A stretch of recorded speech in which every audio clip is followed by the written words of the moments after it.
I'm recording in progress. That's a good Yes. sign. So, Oh, so, excellent. so, Jonathan, I'm very, very pleased to welcome you to this episode of As the Actress Said to the Critic, with me, the critic, Sarah Crompton. And with me, the actress Nancy Carroll. God, I'm getting a And call. How perfect. Hold on, let me decline this. Singing. Okay, I've declined it. and with our super busy first Broadway legend, Jonathan Groff. We're really pleased to have you here, Jonathan. Oh my gosh, I'm so pleased to be here. It's nice to meet you, Sarah. It's so great to see you, Nancy. Hello. And what are you up to at the moment, Jonathan? Okay, so at this exact moment, it's 10:38 a.m. in New York City in my apartment in the Village. And I'm I'm zooming with you before I just woke up like an hour and a half ago, and I'm zooming with you before our two-show day of Merrily We Roll Along. Wow.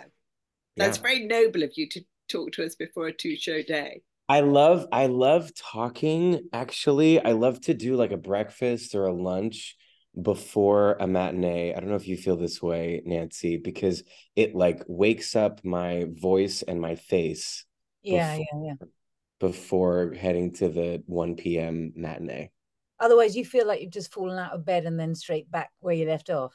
Exactly. Yeah. Exactly. Yeah, sometimes if it's like if I'm shooting something and it's an early morning, I'll wake up especially early, even just to go to the gym to wake up my body because I'm such a sleeper. And how is Merrily going? Tell us all about it. Oh my gosh, it's going great. Gosh, I feel this way maybe during everything I'm ever doing, but this might be my favorite thing I've ever done.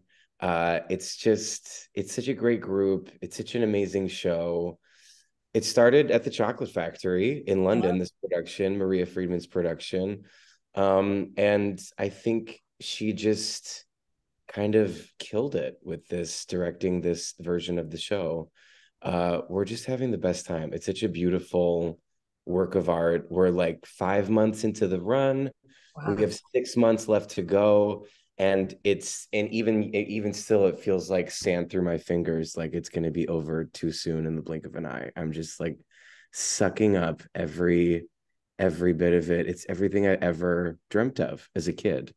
And then as an adult, it's just so exciting to go to the theater every night and have like it's like this Sondheim, like the lyrics and the music, it's just different every night. I've never done Shakespeare, but I imagine it's like that, where there's such poetry in the writing that it ends up being kind of like life changing, repeating it every day and finding new things. I'm obsessed. Who are you playing? Which character are you? Talk I'm us through. playing Franklin Shepard, who is the composer in the show. Charlie, played by Dan Radcliffe, is the lyricist. And Mary Flynn is their friend, played by Lindsay Mendez. And it's loosely based on Hal Prince, Stephen Sondheim, and Mary Rogers. I'm actually reading Mary Rogers' memoir right now. She was the daughter of Richard Rogers and a dear friend of Sondheim. And it's fascinating to read that book, her memoir called Shy, in line with doing the show. It's really been affecting the performances for me. It's a fabulous show. Did you see it at the Chocolate Factory, Nancy? I saw it when it transferred like a year and a half later or something. It was a bit of a gap, wasn't it? Yes, I think it was. And was it it wasn't to the Pinter, somewhere like I the can't Pinter. remember where Yeah, it that's was. exactly where it was. Yeah. We went to the Pinter. Yeah, that's where I saw it. And I knew, who did I know? I knew Mark Umbers, who played your part, and Yes. Josephina Gabrielle, who was playing the second wife. Yes. Yeah. Yes. And they were just having the time of their lives. In fact, I think they had played it originally at the Chocolate Factory as well. Yes. Yeah, but Generous. it's absolutely gorgeous. I saw that when they asked me to do it, that production that then transferred to the Pinter is on YouTube. You can see the whole thing. They filmed it. Oh, And wow. Okay. they asked me to do it. I went, this was in like January of 2022. I watched the whole thing slack-jawed, just like Yeah, yeah, completely yeah. blown away. And Mark was incredible. We started texting like a couple of months ago. We got each other's contact. He was Yeah, fucking incredible in it. And yeah. yeah, such an amazing production. No, it was beautiful. And yeah, I didn't see it. I always wanted to have seen the which I think I've mentioned before, to you, Sarah, the one with Dan Evans and Sam Spiro that they did in the Donmar many, many years ago. Yeah, yeah. Um, and that apparently was fantastic as well. And but by the time I saw it at the Pinto, it was much more what's the word, consciously a fan of Sondheim. I think when it was on at the Donmar, I sort of knew that he existed, but didn't really understand how extraordinary his work was. And then went to see Little Light Music at the National with Judi Dench and Patricia Hodge, and then slowly have just become like a massive fan of his work, like just gorgeous. And the first time I saw it was in Leicester. Oh, okay. With Maria Friedman in Oh, it. yes. So that I did see it, because I mean, what you forget about Sondheim actually, and I think it's quite interesting in the context of how well it's done on Broadway, is that people didn't really love it. They didn't particularly love that show. I mean, so people always had difficulty with the idea that you start at the bitter end and then you go backwards to the happy beginning. Yeah. And there were always issues around that. And so we had a sort of group outing to Leicester to go and see it. And, and it felt revelatory. And I presume that's why Maria's kind of wanted to put it on. Yeah, totally. That famously, I guess, was the production, because George Firth, who wrote the book, and Sondheim, even though they had opened on Broadway in 1981 after months of previews, like a kind of famously long preview period, and the boy, it was all teenagers and kids in their early 20s. The concept being back in 1981 that it starts at the end of the story when they're in their 40s and goes backwards to the beginning. And Hal Prince's casting decision was to cast young people so that when it went to the end, they were the age that they were starting out as. I have a theory about that now, having done the show for a few months. But in the 90s, when they did it with Maria in Leicester, right? Is that where you said it was? Yes, it was in it was in Leicester. That was like the famous production where George Firth and Sondheim got people in their 30s to do it, finished what they were writing, because they never felt like they quite finished writing it. And in that production with Maria, put their pens down and said, okay, this is it. This is the final version of the show. This is the version that we are going to say is the completed Merrily We Roll Along. And that was the version Maria did. And that's the version that we're doing now on Broadway. Right. Yeah. And what's your theory about it? What's your theory about the casting decision that you've now come up with? So Sondheim famously said that the only truly autobiographical song he ever wrote was Opening Doors, which takes place at the end of the show, but the sort of the beginning of the story, where Frank and Charlie and Mary are sort of trying to make it, and it's this like long 8-minute sequence, and Charlie's at the typewriter and Frank is at the piano and Maria is at her typewriter writing her book. And Sondheim said, that's me and Hal Prince and Mary Rogers. And that's my the only autobiographical song I ever wrote. But then as I've been learning about the show, and there's this amazing documentary called The Best Worst Thing That Ever Could Have Happened that Lonnie Price made. He was the original Charlie. They made this documentary about the original production of the show. and people coming through in New York and coming to see the show and hearing stories about that time. I kind of wonder, my personal theory is like, so Hal Prince and Sondheim had done 6 shows in a row. This was their 6th. It was Company, Follies, A Little Night Music, Pacific Overture, Sweeney Todd, Merrily We Roll Along. And they worked together over the course of a decade and had this kind of famous partnership. And a few months ago, I was sitting there listening to Dan Radcliffe singing Good Thing Going. We had a good thing going, going, gone. And famously, after the opening night of Merrily, they didn't speak for like decades, Hal Prince and Stephen Sondheim. And someone came through the show a couple of months ago and said, I was there during previews when Sondheim and Hal Prince had their famous fight in Joe Allen, and they were screaming at each other. And I can't help but think that, you know, they had this famous partnership, and then in this show, Frank and Charlie have all of this animosity and tension, and all of these relationships now coming to the theater every night to perform them. Just in the writing itself, it feels so personal and it feels so real. Yes, opening doors, but also the end of the relationships and the disillusion of the relationships and the friendships. And I wonder, like, if my theory basically being, I wonder if they felt either consciously or subconsciously like they had to cast teenagers because it would be too real to have adults playing out the drama of their real lives in front of them. And it was easier to see it all played out with kids and end it in an idealistic place, both in the story and with the casting, so that they didn't have to fully look at what they were dealing with amongst each other.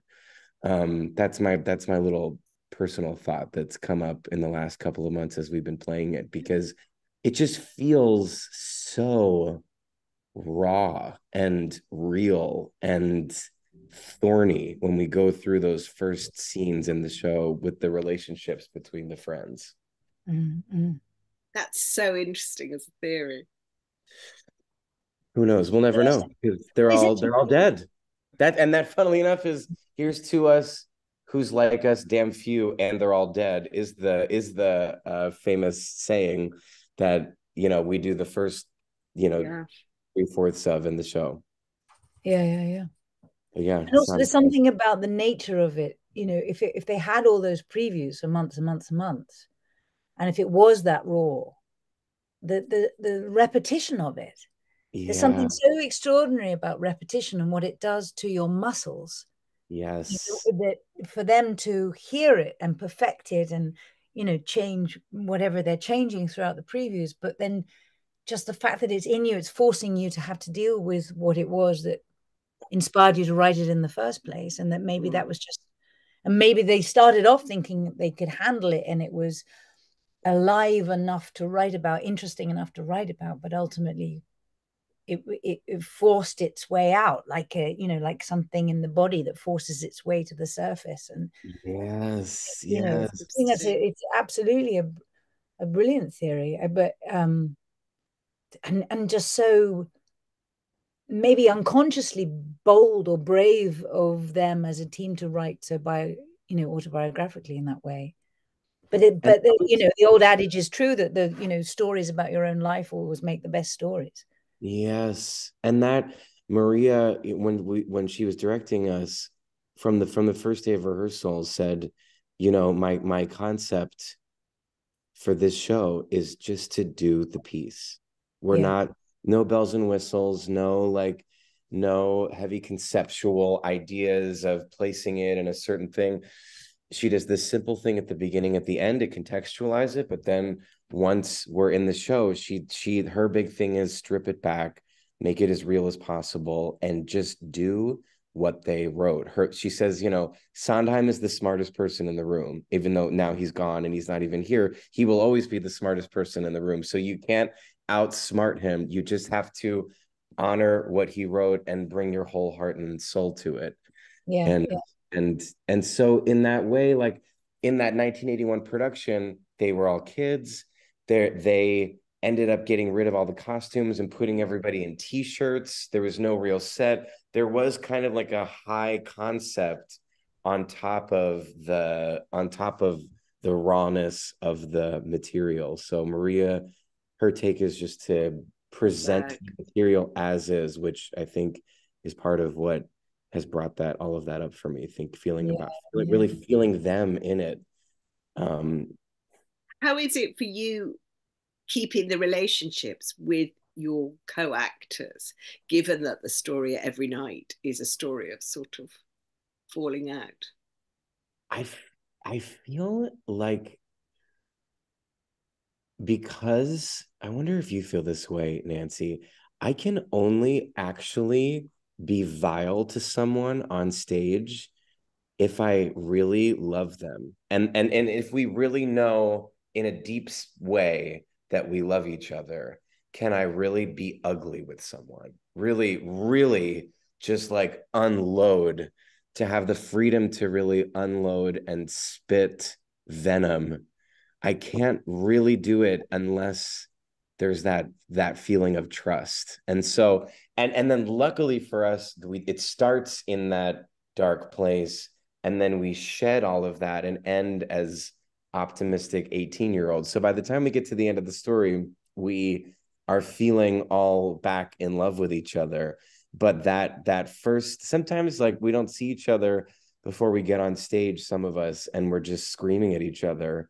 But then it helps that it ends in kind of a positive place. But I think because the love is real, we're able to go to those dark places kind of fully and completely. Yeah, I think that's completely true. I think it's true of being vile, and it's also true of being romantic with someone. I think it's true of anything, that there are degrees of how much you're prepared to throw yourself in. And if there's anything protective left up, whether consciously or unconsciously, you're not fully invested. That doesn't mean you're necessarily going to do half a performance, but it means that it's just a sort of, as you say, it's about investment. And I think that, I mean, I just had it with a few of the scenes of the show I just finished at the weekend, that we'd all start by saying that we loved each other and whatever, because there was that screaming and nakedness and whatever. And I did a show at the Old Vic a number of years ago, a version of Wojciech, where the language was so vile and the hatred within the writing was so toxic and awful. That I sort of made a point of getting us all together and sort of breaking bread with everybody and saying, look, we're about to do 3 or 4 months on stage being absolutely horrendous to each other. I think it's really important that you almost hold hands, almost like a Quaker meeting or something. You hold hands and you just go, we don't mean it, but we're gonna go all in Dermot and play the scenes, and that's the pact. So long way of saying yes, I absolutely agree. And Jonathan, this is your third time on Broadway, isn't it? Or maybe more. I was thinking, so Spring Awakening, which is your kind of big breakthrough, Tony nominated, all the rest of it, da-da. And then Hamilton as the King, which is even more da-da. So how is this different than previous times, and what is it like being on Broadway? I've got a kind of complete English person's kind of reverence for the whole idea of Broadway. Oh my God, that's so lovely. But my first Broadway show before Spring Awakening, to just really put it all in context, was a huge flop, and it was called In My Life. And I was an offstage swing and understudy. And it was sort of a famous, in the restaurant Joe Allen, which you also have in London. Yeah. There's a Joe Allen. In London, do they do the thing where they have the posters of the flops, of flop shows in your Joe Allen? Or is that just in the one in New York? I don't know. In the restaurant, they have posters, but I don't know if they're flops. They're flops. I think I think they're successes, but I may be wrong. In New York, it's like famous for the only posters that it's lined with posters in Joe Allen, and it's all of Broadway's famous flops. And In My Life is, I'm proud to say, is one of those posters. Yeah. So that was my first experience, and a gift in many ways, but one of like the biggest gifts was like I learned from that company how to build they had to, I mean, the floppiness of the show was so epic that like they were giving away tickets for the audience members, but the cast still had to come together every day and do the show. And they really did it. They formed a family, and they put their heads down, and they had a blast. And I had a blast with them, sort of tangentially, because I wasn't on stage with them every night because I was an understudy. But I learned about building a like cocoon in order to do your work, which then with Spring Awakening and with Hamilton, it was like the total opposite, where they were big hits, and yet still there was a cocoon that had to be built to shut out the outside noise to come into the theater and just do the work. I remember Tommy Kail, who directed Hamilton, because with Hamilton, it was like insane, like crowds of people on the street outside. And every night it was like, it was like many famous people at every show, as opposed to like, it would be like from politics to music to whatever. And he would say like, but when you walk into the stage door and you go into the theater, this is the sacred space, and this is where you do the show, and you have to shut out all of the outside noise, which was the same thing as the flop as with the success. And I would say like the biggest difference for me, like in Spring Awakening, I was 20 years old when we started that show, and I did it for 2 years, and it was like the training that I never had. I never went to school to train to be an actor. That was my college or university, essentially, was that experience. Hamilton, I was only on stage for 9 minutes. It was a glorious 9 minutes, but I spent very, a lot very of time glorious 9 minutes. observing. I would stand in the audience most days and watch the show from the wings, and was learning so much from watching, and just sort of like bathing in the experience of that. And then I would say this experience of Merrily is like is the first time I've I'm almost 40, like kind of being an adult on Broadway in a show. Like when it's like similar to the experience of Spring Awakening, but I was a child then. So I'm appreciating things really I'm savoring this in a way that you can, 2 decades later, after having that experience with Spring Awakening, where the just appreciation level, and the getting the chance to do Sondheim, and getting the chance to do it with a group, like everyone is just so invested in the show. And this kind of post-COVID, I know that COVID's been done for a couple of years now, but I'm still counting my lucky stars every day when I go to the theater, and we're no longer in masks, and we get to see people's faces and breathe the same air, and that like communal aspect of the show. And we ask in the show all the time, how did you get to be here? There's is a constant lyric, and it's about memory and reflection. And I've never thought about my own life so much during a show. It's very personal for each one of us, in our own way, and hopefully like we ask it to the audience too. There's something extra with this show, because we're singing to the audience so much.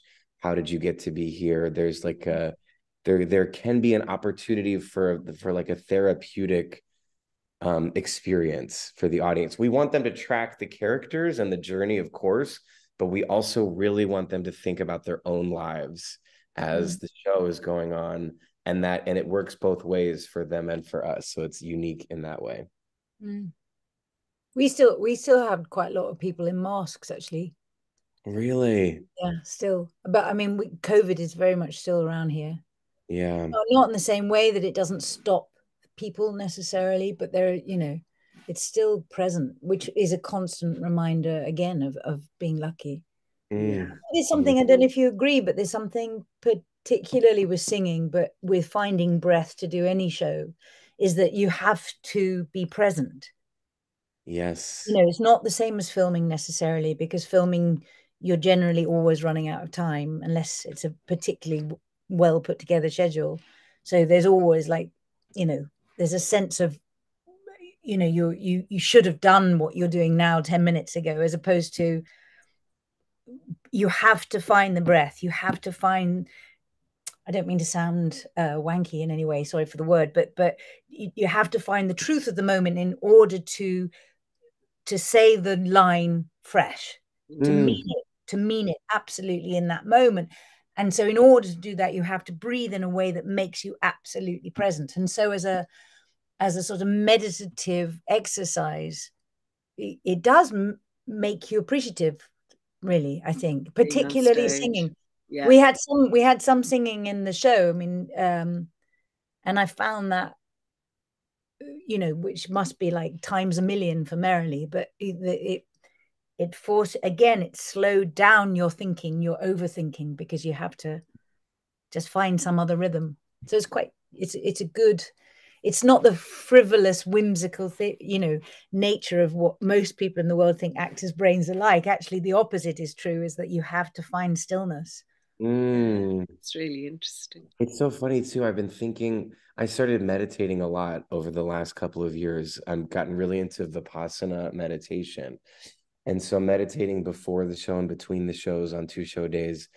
But even during the show, exactly what you're saying, Nancy, there's like the part of the gift of the long run is because it's like a living organ. It's like a plant or something, or it's like every day is changing and growing and shifting and evolving, because we're all changing and growing and shifting and evolving, and feeling those moments in the show where I'm not breathing consistently and going like, oh, kind of like almost like massaging, when you're massaging someone or getting massaged and you find the point of tension and you work on it and release it and something comes out. It's like we're having constantly those things appear and you work on them and they disappear and then they appear somewhere else and then they disappear, and that level of presence that it takes to be aware of those new points of tension and the constant breath. You're exactly right. That breath that it takes to keep it alive and keep it flowing is so essential. And it must, I mean, going back to Hamilton, that must have been extraordinary, because you got like, I mean, when you say famous people coming, the Obamas came twice, there were crowds outside fighting for tickets. I mean, that must have been an extraordinary situation to have to sort of build concentration with it. I mean, do you have a sense with Hamilton of having been in something that really was historic? I felt it while we all could feel it. It was like it was shocking. It really, like, I remember in the first, and it was something there that, I mean, I like Lin-Manuel Miranda is a genius. I mean, he wrote a genius work of art, and that was never a question from when we were downtown to moving to Broadway or what. There was no question that the material was phenomenal and groundbreaking and amazing. But the way that the stars aligned to explode it out into something that it happened in the last year of the Obama administration, and that there was this kind of like end of Camelot moment that aligned with this Hamilton moment and this optimism and this sort of like like in the how lucky are we to be alive right now, like these sort of like heart on your sleeve lyrics that are in that show. But then like from the first preview, I like the lights went down on the first preview on Broadway, before there was even a cast album or anything. And it was like a rock concert. And we were like, this is insane that like the lights go down on a new musical on Broadway. No one has heard the music, but it's like my ears are hurting from how loud the audience is screaming. Before the show begins, there was some energy that was happening that was just, yes, about the show, but also something culturally that was happening in the States at that time that was igniting, that you can't, plan for. That was just some surreal thing. And then it just was like it was a surreal experience the whole time, and it still is. I mean, like the news of a couple of months ago of like, oh wow, the Merrily box office is worse. We're in line with Hamilton. This is so exciting. I'm thinking Hamilton opened 8 years ago or 10 years ago, and there's still it's still at that level of, it's wild. It's insane. Yeah, a phenomenon. I went to see it about 3 times in London, and I took my parents thinking, you should know what everybody's talking about. And I am my dad, my stepdad is, I mean, he loves music, but I thought there's a really strong chance he might not get this. Not that he wouldn't like it, but just that he wouldn't get it. Yeah. And he literally said he hadn't heard anything so exciting since Mozart. Gosh. And I literally would have put money on getting like an opposite reaction. I hoped for that reaction, of course. Right. But he just, it was something, so I think, as you say, there are so many reasons the stars aligning, but actually, as you say, the genius of what he wrote. Yeah. To appeal to every demographic, every age group, every musical geek, aficionado. It was present. It was just literally, it was everything. It was everything. And it was a party that everybody was invited to. And when does that happen? Oh, I think it was just extraordinary, isn't it? I remember going the first night in England, and there was a tiny bit of you that thought, well, maybe it's not as good as everybody said. There was that tiny sort of skepticism that perhaps because of the sort of circumstances in the States at that time, because of the sense of its rightness at that time, that maybe it would be really kind of slightly disappointing. And of course it wasn't. It was just sensational. And then it went back over and over. I mean, it is the most remarkable cultural phenomenon, and it's brilliant because it's also filmed. You're in the film, aren't you? That gave it, I did some interviews around that time, and that seemed to give a whole new lease of life. All the people who had been able to get tickets suddenly were invited into this incredibly important show. I thought it was and brilliant. That really, like that, I remember when that came out feeling like, oh boy, what this is going to, it's 11/11, make a wish in the States. Having it put on film so beautifully, and thinking about like the young Lynn, whoever the young genius is, that's growing up in who knows where in the world, that's writing new, that I had this feeling of like, oh my gosh, the kids being given this, that can watch this and then take the baton and take it to the next level. It's so exciting, that because it is an elitist thing to see Hamilton, because it's so expensive. Theater generally, Broadway theater at least, is too expensive. And so the fact that it was now released online and can be seen all over the world, it was just so exciting. Very brilliant. Yes, to be seen, but also for like with the spark that it hopefully will ignite in young writers to take risks, because it's such a ambitious piece of writing. Yeah. Can I ask you slightly rudely about your TikTok moment with that? Because that was where you went you went viral, didn't you? I did. That little bit of film. Do you know about this bit of film about the spitting? Oh yes. Yeah. Yes. Okay. So slightly rude, but no, not at all. What happened?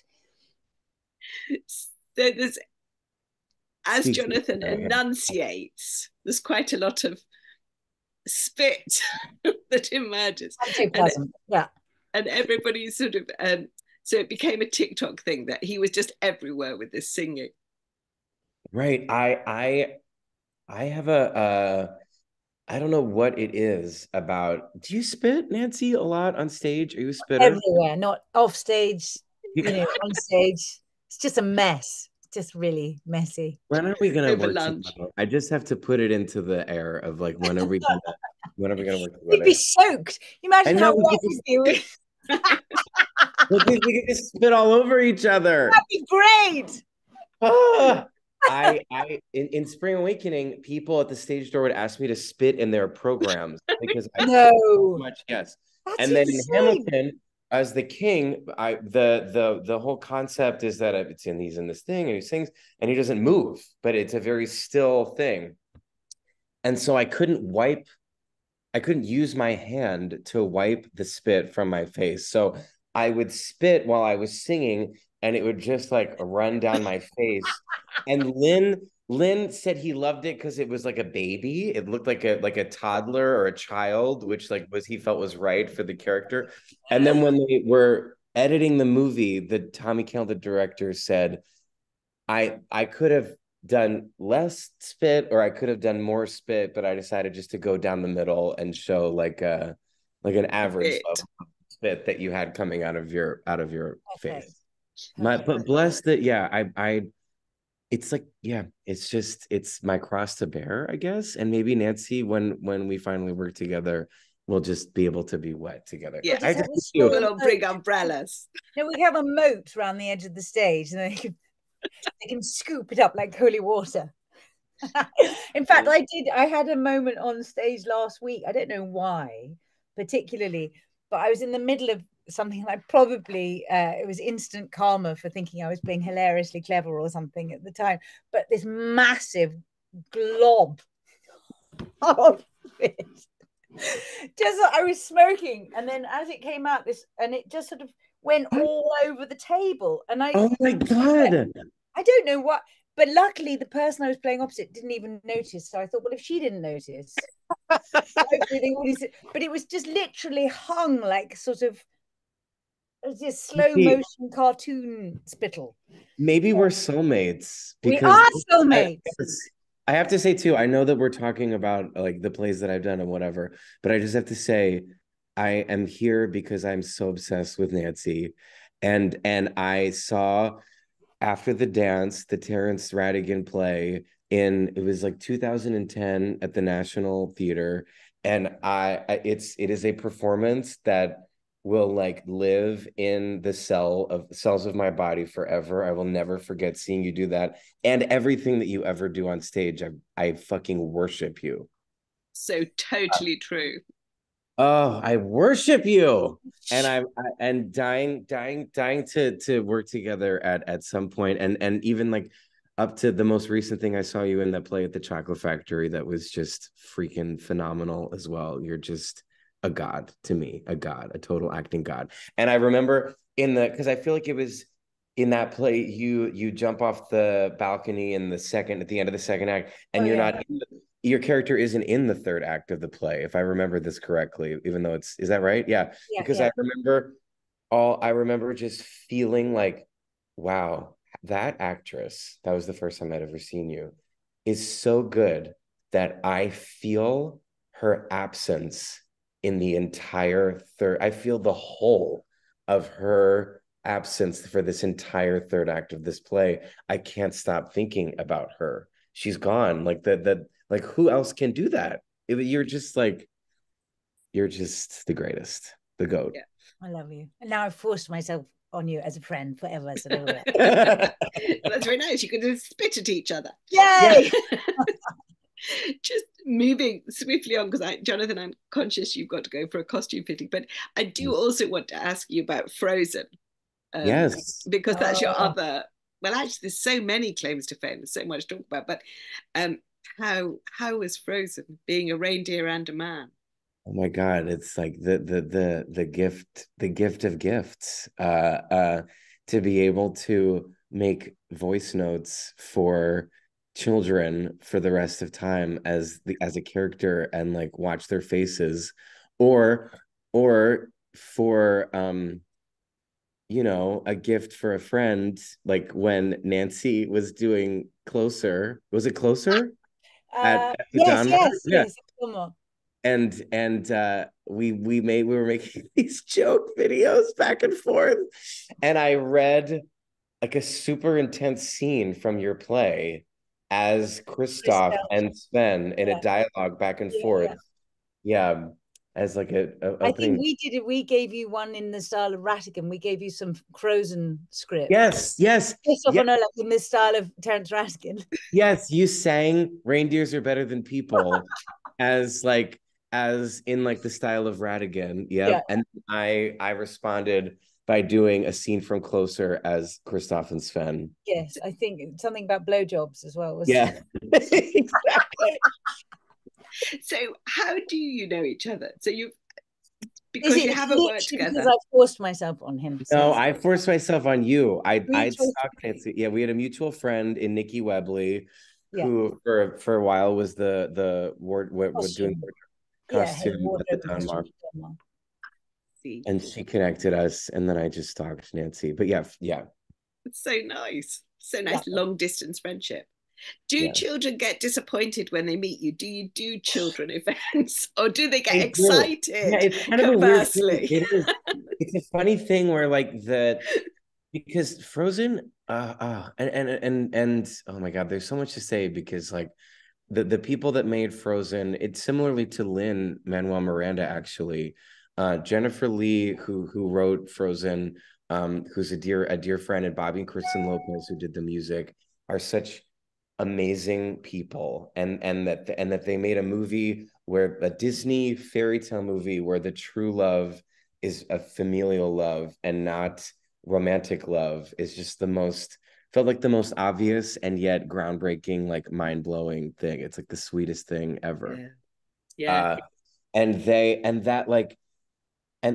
the same time it's like drugs for kids, even like it, and really like they become addicted to it, and it has stood the test of time. And so like the parents also have a relationship with Frozen because they're like, oh my God, finally, like my kid, I can leave them for however long and they can watch this movie, or they can, get really into it. And so then the parents are like, Jonathan, the parents get more excited about the voice thing, and the kids, it's why I make voice memos, because they're confused or disappointed that I don't look anything like the cartoon version that of the voice that I am. So when I make the voice note as the character for the kids, then they can like feel like Kristoff is talking to them from Arendelle. But when they see me, it's incredibly disappointing and or just strange.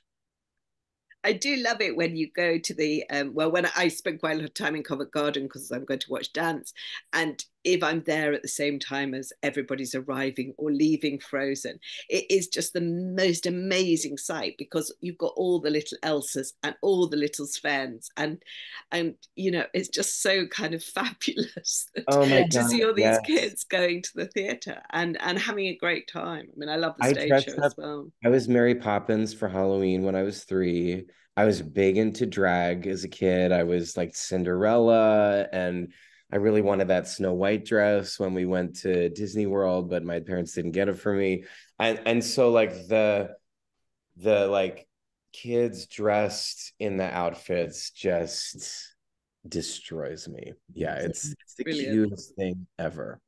I have a very precious photograph of my son dressed as Tinkerbell, but with absolute earnest passion, like finally I've got the outfit of choice. And he stood next to Nell, who's doing her Cinderella thing or something, but it's like, yes, I've got it. You know, I didn't want to be the pirate because Yeah. it was, Oh, you know, fairies can fly and fairies get big green skirts and, you know, anyway, totally. I wanted non-gender that Mary specific. Poppins carpet bag. Yeah, I Yeah, wanted to. Of course, I perfect. wanted to be Mary Poppins. Or yeah, it's like yeah, We all want Elsa. to be very The popular. boys that are Elsa. Yeah. No, it's fabulous. It is fabulous. Do you think it sort of try? I will come to a close because I'm sort of conscious of timings, but do you think it's true to say that in the States it is easier to have a career that mixes Frozen, Hamilton, Broadway musicals with sort of things like Mindhunter, which you do on telly, and a kind of serious film career, if you like, not a, you see, I mean, I've sort of done it, that a, a straight acting rather than a singing career. Uh-huh. I always It's wonder if it's easier I don't in the know. States. I've lived here, so I don't know in comparison, but it's so funny. I feel like as an American, when I think about like actors in London and in the UK, I always think of them as doing everything Right. more so than us. I always think of like the greats like BBC series and those actors doing theater, but then also appearing in films. And I think of the UK actors as quite versatile and a million different accents and able to do American and British and whatever they want to do. It's like I think we maybe romanticize each other's Maybe. cultures. Yeah, like going even like every time I go to London and I just see it, you could just go see anything that's at the National, and it's like it's so exciting. And we don't have a national theater here, so I really romanticize the difference between West End and the National and all the and then the RSC and going there to see work and the all the different nuanced variations of the ways that people act and find careers there. So I guess it's maybe all down to just the individual in the end, and us all trying to make do with what we've got and where we are. I don't know if there's like a sweeping generalization or not. Even thinking of panto, like the Yeah. panto Yeah, it's culture true. in the UK, that whole that was an education as well of like, oh my God, what is this? Yeah, What is yeah. this hilarity of panto? So I guess the boring answer is I don't know. What do you Maybe think, it's to Nancy? do with how you get started. Mm. I mean, was Glee one of your first routes in, or had you done stuff before Glee? Yeah, it's funny. Like I moved to New York really just I only wanted to do theater. I never dreamt of doing anything else. That's all I wanted to do. And I have to say, doing Merrily We Roll Along, I don't dream of being on a set ever. That's not I'm not like, oh, get me out of the theater. I'm dying to get back into a trailer. I like this is really what makes my heart sing. And Mm. those and things like Glee and the other things that happened sort of came from the success I was finding in the theater with Spring Awakening, getting an agent from that. And Oh, then so it's Glee was after Spring Awakening. yeah. Ah, okay. Yeah. Yeah, so it started there and then sort of like grew out from there. And then and then like Spring Awakening was such an artistic evolution for me. Like it before Spring Awakening, just trying to get any job I could get. And then Spring Awakening, I did that for 2 years and it creatively from the inside out changed who I was as a person and changed my appetite as an artist, not Yeah. just as a working actor of wanting if I could find the experiences that were going to be really challenging and invite some sort of personal or creative evolution.